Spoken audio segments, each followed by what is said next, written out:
দর্শক, টানা প্রবল বর্ষণ এবং পাহাড়ি ঢলে বান্দরবানের বন্যা পরিস্থিতির আরও অবনতি হয়েছে।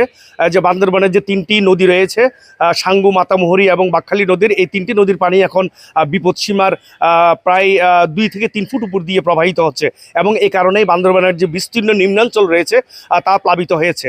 আমি বান্দরবান শহরের ওয়াবদা ব্রিজ এলাকায় আছি।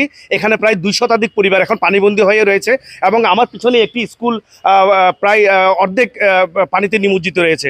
এরকম বান্দরবানের বালাঘাটা, বনানী, সমিল, ওয়াবদা ব্রিজ এবং এই বিস্তীর্ণ এলাকার প্রায় 3 শতাধিক পরিবার এখন বিভিন্ন জায়গায় তারা আশ্রয় কেন্দ্রে আশ্রয় নিয়েছে এবং গত রাত থেকেই মূলত প্রশাসন থেকে এইসব আশ্রিত পরিবারগুলোকে শুকনো খাবার সহ নানা ধরনের সহায়তা দেওয়া হচ্ছে বলে আমাদেরকে প্রশাসন থেকে জানানো হয়েছে।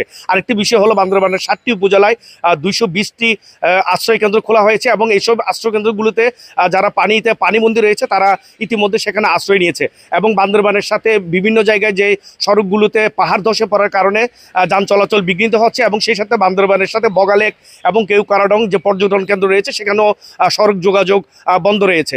আরেকটি বিষয় আমি জানিয়ে রাখি যে গত 24 ঘন্টায় আমাদেরকে আবহাওয়া অফিস থেকে যেটা বলা হয়েছে, গত 24 ঘন্টায় 135 মিলিমিটার বান্দরবানে বৃষ্টিপাত হয়েছে এবং এই কারণেই কিন্তু যে নদীর অববাহিকায় প্রচুর বৃষ্টিপাত হওয়ার কারণে নদীগুলোর পানি বিপদসীমার উপর দিয়ে প্রবাহিত হচ্ছে।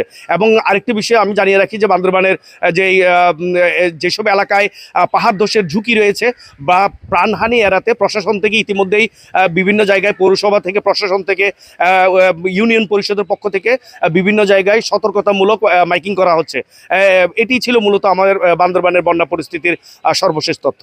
মিনারুল হক, এটিএন নিউজ, বান্দরবান।